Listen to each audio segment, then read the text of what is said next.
What is going on, my reefing fam? Tia, what are you doing?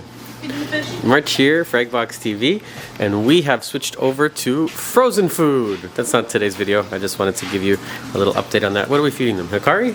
This is Hikari brine, mysis, and cyclopes. And we are adding frozen because we're actually trying to increase the phosphates here in the store. Nitrates and phosphates. It's something that we always battle with here in the store. But today's video is not about that. It is about this. So whenever I'm doing something in the shop, I'm about to undertake a big project, a small project, anything at all, I usually just grab the camera because I think, maybe our viewers want to see what I and the Fragbox team are up to. So what is this little tank here?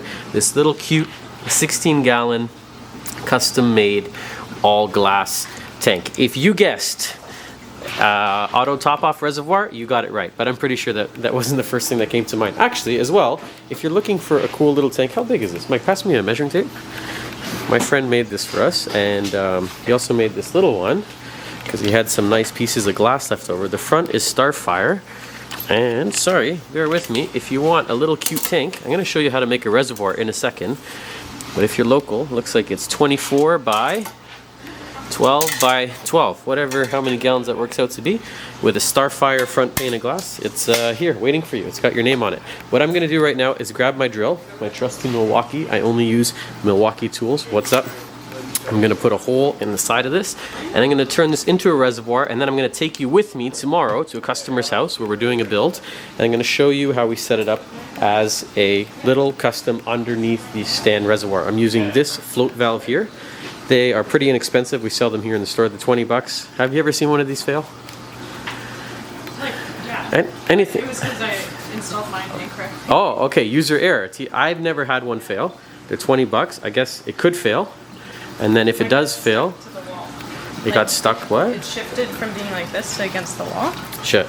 Like this. I mean, poo-poo. I mean, crap. And then it kind of prevented it from going up. Okay, so if you don't careful. stick it against the wall like Tia, pretty safe. If this fails, you're gonna have water all over the floor. So I'm hooking this up direct to a RODI unit, but I'm gonna be using lots of leak detectors from Apex all around the floor just in case this does fail. I don't expect it to fail. We have lots of safeties built in. And then I'm gonna pair this and match it with a Tunze 3155 Osmolator auto top off. This unit right here, that's my favorite ATO on the market. It's been around forever. Great device, great unit, not cheap, but really, really safe. How do we feel about it, guys? Good?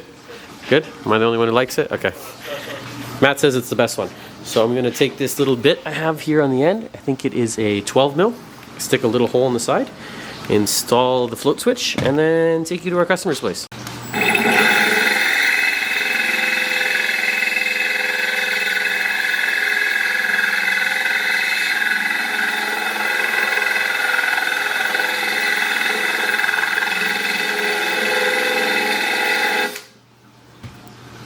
And there we go. Took about a minute. There's a little piece of glass. It comes out the other end. And now, to install this very trusty float valve, I'm sure you can find this at most LFSs. That's it, super easy. You just push it through and then you tighten this nut on the outside. You don't need any silicone because it's got a little rubber gasket that's in there. And then as it fills up with water, boom, turns off. It's really, really simple. I'm going to use a couple safety features.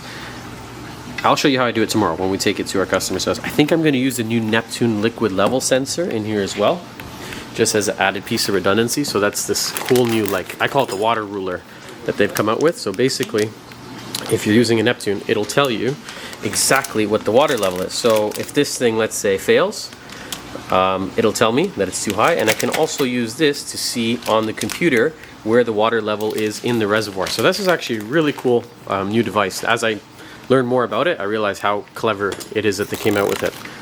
If you're looking for this little bit that I used in the video, I found them on Amazon. I think they were like 12 bucks. They're diamond coated, and they'll go through granite, they'll go through stone, they'll go through tile, they'll go through glass. So if you want to look for that. And then a couple other goodies that I'm bringing along. I know it has nothing to do with the reservoir, but I'll show you anyways because you're here with us. She needs some DI resin because we filled up the tank with RODI water and went through one of these already.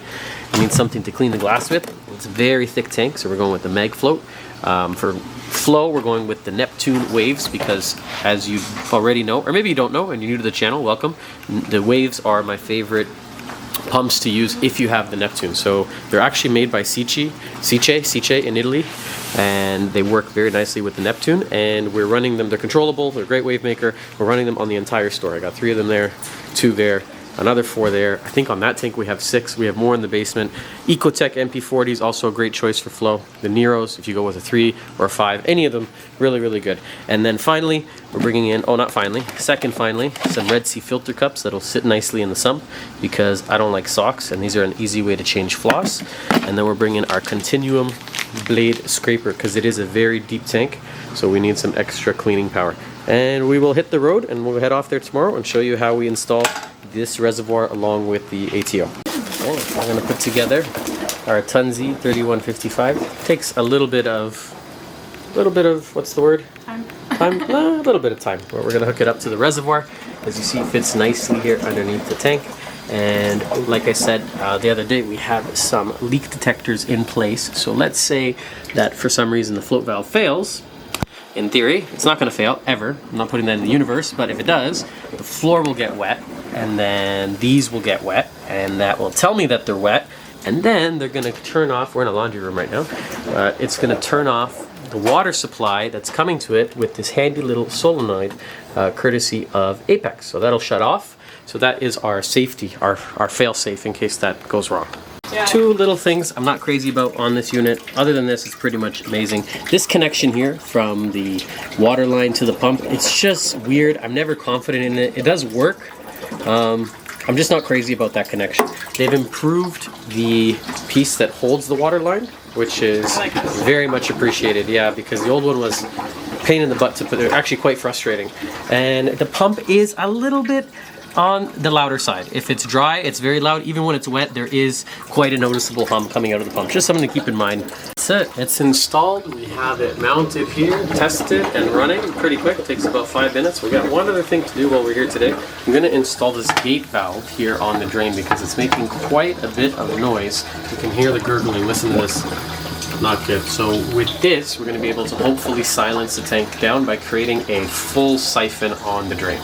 That's it. It's installed. We have it mounted here, tested and running pretty quick. It takes about 5 minutes. We got one other thing to do while we're here today. I'm going to install this gate valve here on the drain because it's making quite a bit of noise. You can hear the gurgling. Listen to this.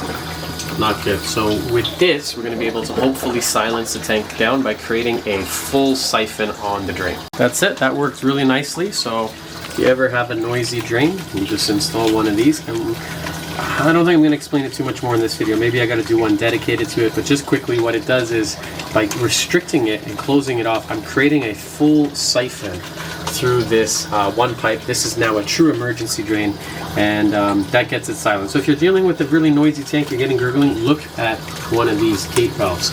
Next time we come, we're going to set up the refugium. We'll get the Neptune Grow refugium light going, which is an awesome little light. We're using the tank mount. Oh, we could have used maybe the pipe mount, the pipes. Actually, I don't know if it works on an 1.5 inch, but nice oversized refugium. Please disregard this. This is not how we do work here at Fragbox. It's just that these plugs are not working currently. The skimmer is starting to pull out some nice gunk. We have 4 fish in the tank. We just added an anemone. Maybe I'll take you upstairs and show you quickly. What else are we doing down here in the basement today? I think that's it. We got to design a water change station.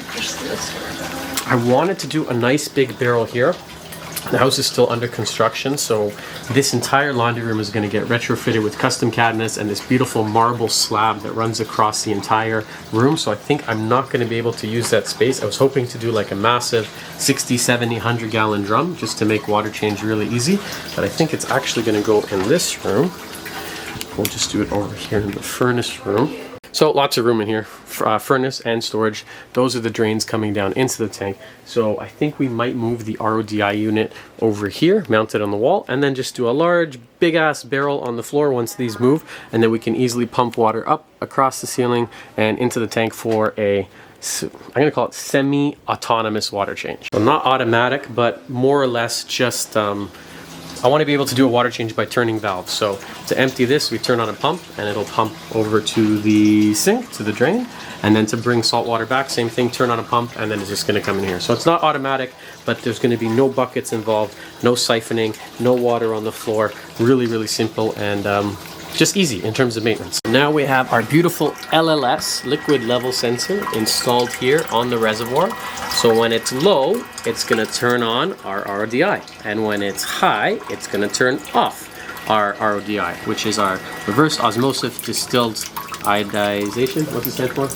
Reverse osmosis. Very clean water. This is going to control that. The float switch is our backup, and then the sensors on the floor are our backup if all else fails. Fish look really good. Water's a little murky. Just cleaned the glass. Installed some Neptune wave pumps on the outside, so kicked up some of the sand. This nice bubble tip already attached. Look at him. That's a cool spot. I think it's going to be a lot of easy corals, bubble tips, Kenya tree, GSP, Softy, Signalaria leathers, very similar to the Reefer 250 in the store. I think that's it. Looks good. Job well done. Yeah, fun episode. Thanks guys for watching. Bye-bye.